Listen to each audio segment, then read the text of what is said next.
Film अफ़सोसनाक ख़बर है अवां सां शेयर कयूं पिया। मीर फैज़ मोहम्मद सुमरो जी रिपोर्ट मुताबिक़ थुल लॻे RD 238 थाणे जे हद में निंदवाणी बिरादरी जे ॿिनि धुरनि जे विच में झेड़ो थी पियो। लठियुनि कुआड़नि जे आज़ादाना इस्तेमाल करण फायरिंग सबबि अधड़ो टुनाड़ी खान वलद सचो खान निंदवाणी क़त्ल थी वियो आहे। आख़िरी इतला मिलण ताईं तफ़सीली ख़बर पइजी नाहे सघी। थुल मां ख़बर है अवां सां शेयर कयूं पिया। थुल लॻे RD 238 थाणे जे हद में निंदवाणी बिरादरी जे ॿिनि धुरनि जे विच में झेड़ो थी पियो। लठियुनि कुआड़नि जे आज़ादाना इस्तेमाल करण फायरिंग सबबि अधड़ो टुनाड़ी खान वलद सचो खान निंदवाणी क़त्ल थी वियो आहे। आख़िरी इतला मिलण ताईं तफ़सीली ख़बर पइजी नाहे सघी। शिकारपुर से रिपोर्टर आफाक अली संजरानी की खबर शामिल करते चले। शिकारपुर शहर के अल्लाहवाला चौक पर फायरिंग, एक शख्स जख्मी, तशवीशनाक हालत में अस्पताल मुंतकिल।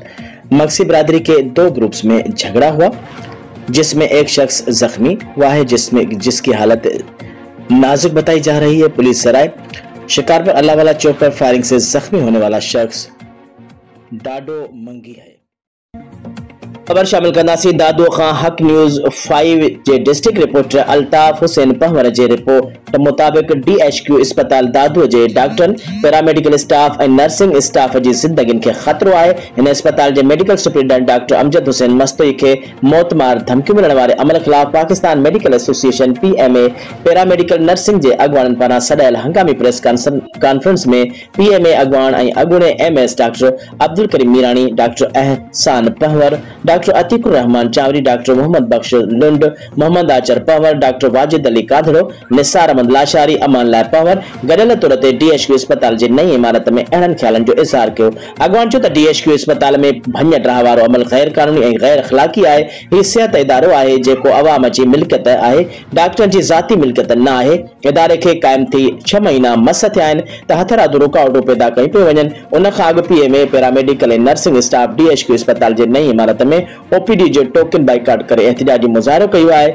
मुज़ाहिरनि सिहत खाते जे आला अख्तियारनि समेत सिंध जे वॾे वज़ीर ऐं चीफ सेक्रेटरी ऐं डिप्टी कमिश्नर दादू ऐं SSP दादू अमीर सऊद मक्सी खां पुरज़ोर मुतालबो कयो आहे त DHQ अस्पताल दादू जे डॉक्टरनि ॿिए अमले खे तहफ़ुज़ फराहम कयो वञे। इन इदारे में रुकावटूं आणींदड़ उन्हनि अनासरनि खिलाफ कानून हरकत में अचे। होॾां DHQ अस्पताल जे MS doctor Amjad Hussain Mastoi media खे अस्पताल जे समूरनि शोबनि जो दौरो करायो। दादू प्रेस क्लब जे सदर साबिर अली भंड, जनरल सेक्रेटरी गौस अली जतियाल ऐं ॿियनि सहाफ़िन अस्पताल जा समूरा शोबा घुमी ॾिठा, जंहिंमें डायलिसिस सेंटर, ॿारनि जो ward, gynae ward, emergency ward, general ward, isolation ward, nursery ward, दवाउनि जो स्टोर शामिल हुआ, जिते दाख़िल मरीज़नि जे बेहतर नमूने इलाज हली रहियो आहे।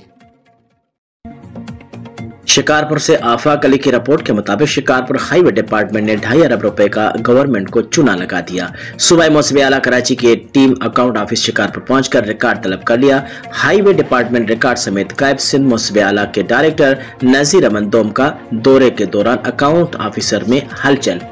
शिकारपुर अकाउंट ऑफिस शिकारपुर में सिंध मौसमी आला के डायरेक्टर नजीर अमन दोम का अचानक दौरा। कंप्लेनर असदुल्ला सदायो और दीगर ने कुछ माह कबल दरख्वास्तें की थी कि हमें पेंशन की अदायगी में रिश्वत तलब की जा रही है, ना देने पर अकाउंट ऑफिसर चक्कर लगवा रहे हैं। और दूसरी जानब कराची से आए हुए डायरेक्टर नसीर दोम ने मीडिया को बताया कि आईडी की लोकेशन में इशू था। एक सवाल के जवाब में बताया कि जाली आईडीज की कोई कंप्लेंट अरसाल नहीं हुई, अगर होगी तो तफ्तीश करेंगे। जराये से मालूम हुआ है कि हाईवे डिपार्टमेंट में 4 आईडीज में मेगा करप्शन हुई है। दूसरी जानिब से इस मामले पर एंटी करप्शन कोर्ट में हिदायतुल्लाह भुट्टो की दरख्वास्त पे रोड्स डिपार्टमेंट के 48 स्कीमों में मेगा करप्शन 2.5 अरब हुई है, जिसकी inquiry anti corruption court Larkana में खां रिपोर्ट कर रहा है। मीर मोहम्मद फैज़ सुमरो जमीयत उलमा इस्लाम ज़िले जकमाबाद जे मजलिस आमला मुआविनीन ऐं तहसीलन जे उमरा ऐं जनरल सेक्रेटरीज़ जो कड़ियल इजलास बाबुल इस्लाम सिंध कॉन्फ्रेंस जी कामयाबी ऐं 20 नवंबर ते क़ाइदे सिंध अल्लामा राशिद ख़ालिद महमूद सुमरो जे सूबाई टीम सां गॾु ज़िले जे दौरे बाबति अमीर ज़िले डॉक्टर AG अंसारी जी सदारत ऐं ज़िले रहनुमा ख़लील मंडोल जी मेज़बानी में सदस्य रहाइशगाह दीनपुर में थी गुज़रियो इजलास में फ़ैसिलो कयो त ज़िले जकमाबाद मां वॾो क़ाफ़िलो बाबुल इस्लाम सिंध कॉन्फ्रेंस में शिरकत मुल्क लाइ सखर में शामिल थींदो। 20 नवंबर ते क़ाइदे सिंध अल्लामा राशिद महमूद सुमरो पंहिंजे टीम सां गॾु तहसील ठुल जेकमाबाद ऐं गढ़ी खेरो में मजलिस उमूमी जे इजलास में शिरकत कंदा। इजलास में हिकु हफ़्ते जे दौरनि में जागरता मुहिम ऐं रैलियूं कढियूं वेंदियूं। इजलास दौरान 26 आईनी तरमीम बैदि नए कानून साज़ी ऐं सिंध में वधंदड़ बदअमनी ते ॻणतीअ जो इज़हार कयो वियो ऐं चयो वियो त जेसीं ताईं असेंबलियुनि ऐं बंगलनि में वेठल ॾोहारियुनि ख़िलाफ़ कार्रवाई न थींदी अमुन क़ाइमु न थींदो नथो थी सघे। इजलास में गज़ा में इसराइल जे जारी खूनी बमबारी ते आलमी बिरादरी ऐं मुस्लमाननि जी बेहैसियत खे शर्मनाक करार ॾिनो वियो। वधीक चयो वियो त सिंधु दरिया ते चोलिस्तान जे बंजर ज़मीन खे आबाद करणु ऐं सिंध जी सरसब ज़मीन खे बंजर बनाइण जी साज़िश आहे जेका साज़िश सिंध कॾहिं बि क़बूल न कंदी।